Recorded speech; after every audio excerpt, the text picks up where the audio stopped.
Ikalawang kabanata. Ngunit may nagsilitaw din naman sa bayan ng mga bulaang propeta, na gaya naman sa inyo'y magkakaroon ng mga bulaang guro, na mangagpapasok sa lihim ng mga makakapahamak na mga hidwang pananampalataya, na itatatwa pati ang Panginoon na bumili sa kanila, na mangagtataglay sa kanilang sarili ng madaling pagkapahamak. At maraming magsisisunod sa kanilang mga gawang mahahalay, na dahil sa kanila ay pagsasalitaan ng masama ang daan ng katotohanan. At sa kasakiman sa mga pakunwaring salita ay ipangangalakal kayo na ang hatol nga sa kanila mula ng una ay hindi nagluluwat at ang kanilang kapahamakan ay hindi nagugupiling.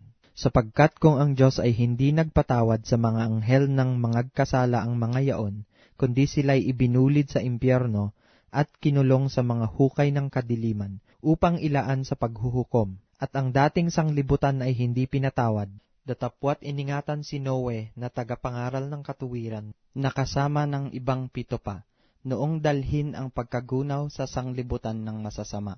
At pinarusahan niya ng pagkalipol ang mga bayan ng Sodoma at Gomora, na pinapaging abo nang maging halimbawa sa mga magsisipamuhay na masama. At iniligtas ang matuwid na si Lot, na lubhang nahahapis sa mahahalay na pamumuhay ng masasama, sapagkat ang matuwid na ito na namamayang kasama nila ay lubhang nahapis araw-araw ang kanyang matuwid na kaluluwa sa pagkakita at pagkarinig niya ng mga gawa nilang laban sa kautusan. Ang Panginoon ay marunong magligtas ng mga banal sa tukso at maglaan ng mga di matuwid sa ilalim ng kaparusahan hanggang sa araw ng paghuhukom. Datapwat lalong-lalo na ng mga nagsisilakad ng ayon sa laman sa masamang pita ng karumihan at nangapupuot sa pagkasakop, mga pangahas, mapagsariling kalooban, sila'y hindi natatakot na magsialipusta sa mga pangulo. Samantalang ang mga anghel, bagamat lalong dakila ang lakas at kapangyarihan, ay hindi nagtataglay ng paghatol na may alipusta laban sa kanila sa harapan ng Panginoon. Datapwat ang mga ito na gaya ng mga kinapal na walang bait,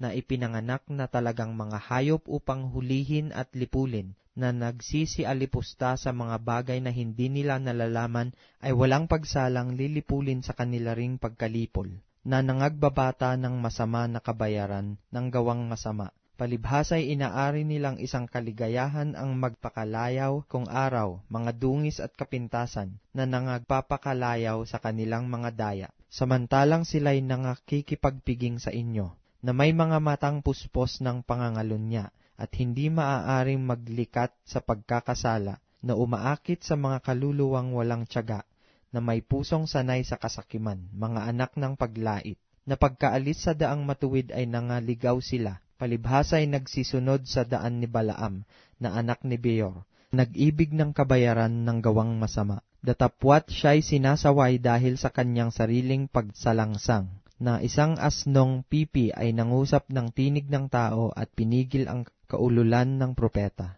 Ang mga ito'y mga bukal na walang tubig, mga ulap na tinatangay ng unos, na sa kanila'y itinaan ang kapusikitan ng kadiliman, sapagkat sa pananalita ng mga kapalaluan na walang kabuluhan, ay umaakit sila sa masasamang pita ng laman sa pamamagitan ng kalibugan, doon sa nagsisitakas sa nangamumuhay sa kamalian, na pinangangakuan ng kalayaan, samantalang sila'y mga alipin ng kabulukan, sapagkat ang nadaig ninuman ay naging alipin din naman niyaon. Sapagkat kung pagkatapos na sila'y makatakas sa mga pagkahawa sa sanglibutan, sa pamamagitan ng pagkakilala sa Panginoon at tagapagligtas na si Hesukristo, ay muling mahalubiluhan at madaig niyaon, ay lalong sumasama ang huling kalagayan nila kaysa ng una, sapagkat magaling pa sa kanila ang hindi nakakilala ng daan ng katuwiran, kaysa pagkatapos na makilala ito ay tumalikod sa banal na utos na ibinigay sa kanila.